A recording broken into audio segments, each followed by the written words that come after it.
He is still optimistic کہ جناب آئندہ آنے والے دنوں میں بھی مذاکرات ہو سکتے ہیں پی ٹی آئی کے ساتھ. تو 3 چیزیں میں آپ کے سامنے رکھ رہا ہوں تاکہ میں آپ کو بار بار تنگ نہ کروں. بسم اللہ الرحمن الرحیم. میں نے چند صاحب کی بات تو نہیں سنی, مجھے تک آواز نہیں آئی. اچھا. لیکن جو آپ کی باتیں بتا رہی ہیں بالکل حکومت کی ذمہ داری ہوتی ہے, اور حکومت یہ کام کر رہی ہے جب سے حکومت آئی ہے. آپ دیکھ لیں 2 سال ہونے والے ہیں, ہمیشہ اپوزیشن کو کہا کہ بات کریں. ایون کہ پی ایم صاحب چل کے گور ایوب ہے جو اپوزیشن لیڈر, ان کے پاس گئے کہ آپ ہم سے بات کرنا چاہتے ہیں, آپ آئیں. نہیں تو انہوں نے کہا جی کہ کوئی آپ ایک کمیٹی بنا دیں, ہم کمیٹی بنا دیتے ہیں اسپیکر صاحب کے ساتھ بیٹھ کے, جدھر آپ کہتے ہیں ہم مل کے آپ سے بات کرنا چاہتے ہیں. لیکن مجھے لگتا ہے وہ گور بیچارے کے ان کے کوئی بس میں نہیں ہے, اور وہ جو بیٹھا ہے جیل میں وہ بات نہیں کرتا کیونکہ اس نے بات کرنی نہیں ہے. وہ کہتا ہے میں اداروں سے بات کرتا ہوں, حالانکہ جمہوری حکومتوں میں اداروں سے نہیں, حکومتوں سے ہی باتیں کی جاتی ہیں. کبھی حکومت اپوزیشن میں ہوتی ہے, وہی کبھی حکومت میں آ جاتی ہیں سیاسی جماعتیں. لیکن آپ دیکھ لیں کہ وہ شخص جب مسلط ہوا تھا اس نے پھر بھی اپوزیشن سے بات کرنا گوارا نہیں کرتا تھا. لیکن اگر ہم ریسنٹلی دیکھیں بٹ صاحب تو ایک کمیٹی بنی تھی جس میں مذاکرات کیے تھے حکومت کے ساتھ, اسی حکومت کے ساتھ کیے تھے, لیکن وہ کسی جگہ پہ پہنچ نہیں سکے, اس کا کوئی آؤٹ کم ایسا نکل نہیں سکا. تو اس کی آپ دیکھ لیں, وہ فوٹیج نکال لیں. ایک مذاکرات ہوئے, سب سے پہلے تو وہ ہمیں بتانا نہیں چاہتے کہ مذاکرات کس بات پہ کرنے ہیں. پھر یہ کہا گیا حکومت نے کہ آپ لکھ کے ہمیں بتا دیں آپ کی کیا تحفظات ہیں, کیا بات کرنی ہے, ہم بیٹھ کے بات کرتے ہیں. اسپیکر صاحب بیچ میں برج بن گئے تھے. پھر انہوں نے جا کے 3ری میٹنگ میں بتایا جی کہ ہمارے یہ مطالبات ہیں. ابھی ڈیٹ نہیں آئی تھی, اگلی ڈیٹ جس پہ میٹنگ ہونی تھی, تو بیرسٹر گور صاحب ملے اندر جو بیٹھے ہوئے عمران خان سے, اور اس نے باہر آ کے کہا گور نے کہ مجھے حکم ہے کہ کینسل مذاکرات, کوئی بات نہیں ہوگی. اور پھر اس وقت بھی حکومت نے کہا کہ ابھی 4-5 دن ہیں, ہم بیٹھے ہوئے ہیں. اسپیکر صاحب نے بھی کہا, لیکن وہ پھر نہیں آئے. اس میں ان کے ریزرویشن تھی نا کہ آپ لوگ ملاقات نہیں کرا سکے تھے, تو ملاقات ہوئی تھی تو انہوں نے کہا تھا نا. دیکھیں ایک مجھے سمجھ نہیں آتی یہ ملاقات کیا. ہماری مسلم یونین کے قائد ہیں میاں نواز شریف صاحب, ٹھیک ہے, وہ کوئی جیسے شہباز صاحب پی ایم صاحب ہیں وہ کوئی بات کرتے ہیں, اگر کمیٹی بن گئی ظاہر ہے وہ کمیٹی جو بنی وہ بڑے میاں صاحب کے اجازت سے بنی, شہباز صاحب نے وہ کمیٹی بنائی. اب اس کمیٹی کو اختیار ہے کہ وہ بات کرے گا, اگر کسی جگہ کوئی رکاوٹ ہوتی ہے تو وہ لیڈر کے پاس جاتے ہیں, جی یہ مسئلہ ہے. یہاں کیا ہے, یہاں وہ پہلے تو بات ہی نہیں کرتا. اب وہ کمیٹی کیا بنائی, کمیٹی بن گئی, 1 میٹنگ 2 میٹنگ 3 میٹنگ ہوئی.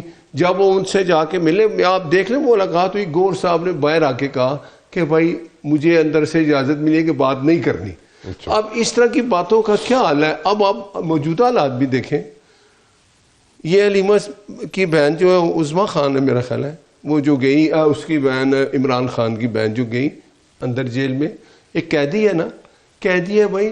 وہ یہ کہا گیا, اور یہ ایک اصول بھی ہے کہ جو قیدی جیل میں ہوتا ہے وہ جو آپ فیملی کی بات کریں, بہن نے ملا کو گھریلو چیزیں باتیں, باہر آ کے انہوں نے کہا کیا اداروں پہ چڑھائی کر دی, کوئی بات نہیں کرنی.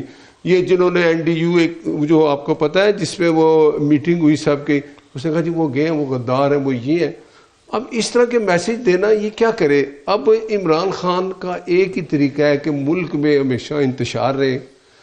KPK میں کس کی حکومت ہے ان کی. ویسے میں ایک چھوٹا سا یہاں پہ کامنٹ دینا چاہوں گا اپنے ویورز کے لیے کہ جو نیشنل سیکیورٹی ورکشاپ ہوتا ہے جو NDU میں کرایا جاتا ہے, جو NDU میں نیشنل سیکیورٹی ورکشاپ کرایا جاتا ہے, وہاں پہ چیٹم ہاؤس رولز جو ہے وہ اپلائی ہوتے ہیں.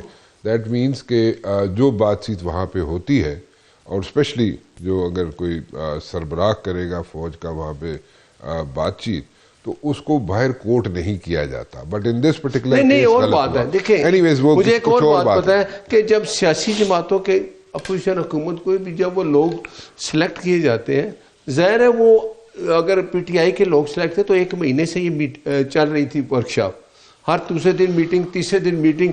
یہ کیسے ہو سکتا ہے کہ اس کو نہ پتا ہو کہ میرے فلاں MLA فلاں سینیٹر, اس ورکشاپ جو ہو رہی ہے وہ 1 مہینہ ہوتی ہے میرے خیال, پورا اس کا ایک سرکل چلتا ہے, وہ 1 دن کی نہیں ہوتی, جو 4 یا 6 ہفتے کی ہوتی ہے. نہیں مجھے پتا ہے ایک 4 ویک ہوتی ہے, اور ایوری سیکنڈ ڈے وہ جاتے ہیں, کبھی لاہور جا رہے ہیں, کبھی کراچی جا رہے ہیں, سب جگہ میٹنگ ہوتی ہے.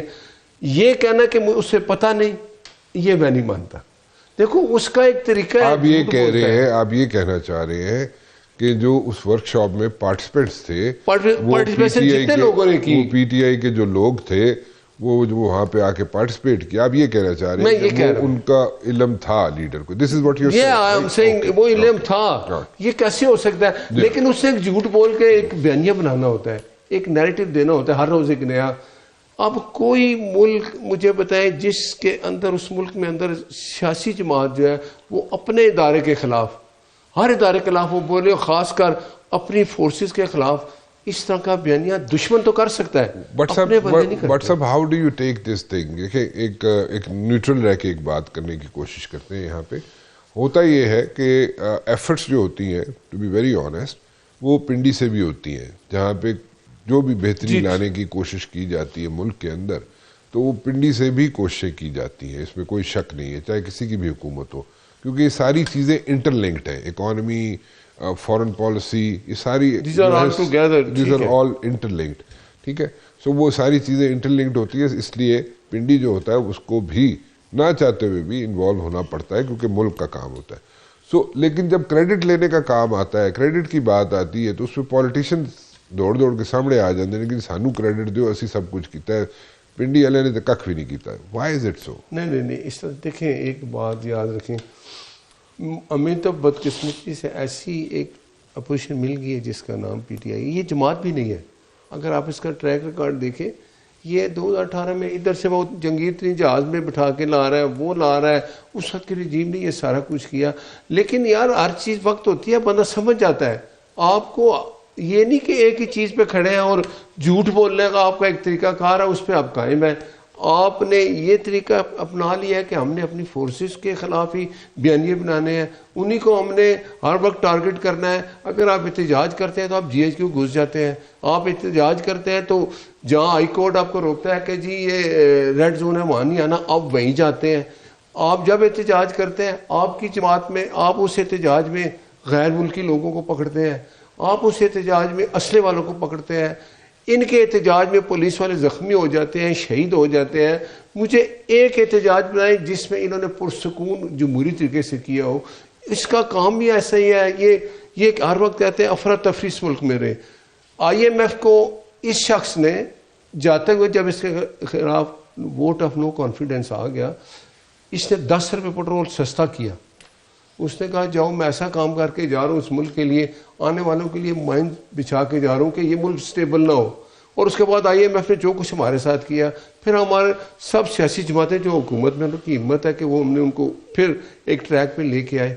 آج تک وہ چیز ماننے کو تیار نہیں. ہم نے ہندوستان کو ناکو چنے چبائے. ان کے ساتھ جو ہوا، دنیا نے دیکھا کہ پاکستان کے جو ہمارے آرمی چیف تھے فیلڈ مارشل عاصم منیر، انہوں نے اپنی اسٹریٹجی کے ساتھ جس طرح ہندوستان کو اس طرح کا سبق دیا کہ دنیا نے ریلائز کیا کہ پاکستان ایک نیوکلیئر پاور بھی ہے اور پاکستان اپنا دفاع بھی کرنا چاہتا ہے اور پاکستان ہمسایہ ممالک سے اچھے تعلقات بھی رکھنا چاہتا ہے. انہوں نے جب ہم پہ حملہ کیا، ہمیں 30-40 سال پرانی کہ ان کا طریقہ ہے جی وہاں دہشت گرد تھے اس لیے ہم نے ٹارگٹ کیا.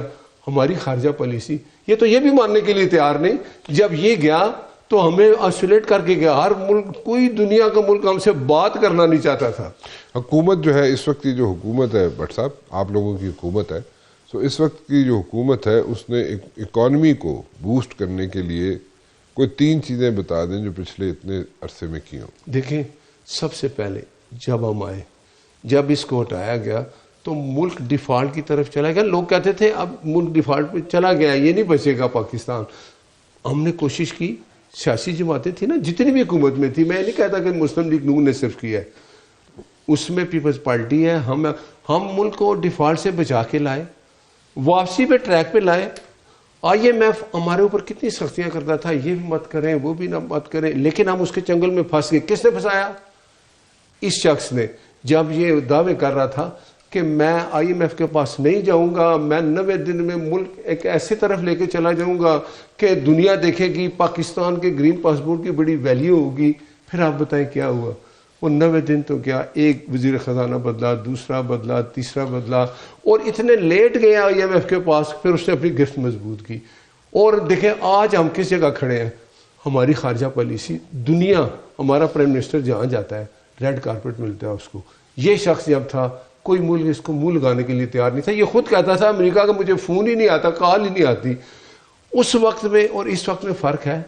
مہنگائی پہ کنٹرول ہو رہا ہے. IMF اب ہمارے ساتھ، ہم اس جگہ پہ اس کو لے ہیں کہ وہ ہماری باتیں بھی سنتے ہیں، مانتے بھی ہیں، اور یہ کہتے بھی ہیں کہ پاکستان اب ٹھیک ڈگر چل رہا ہے.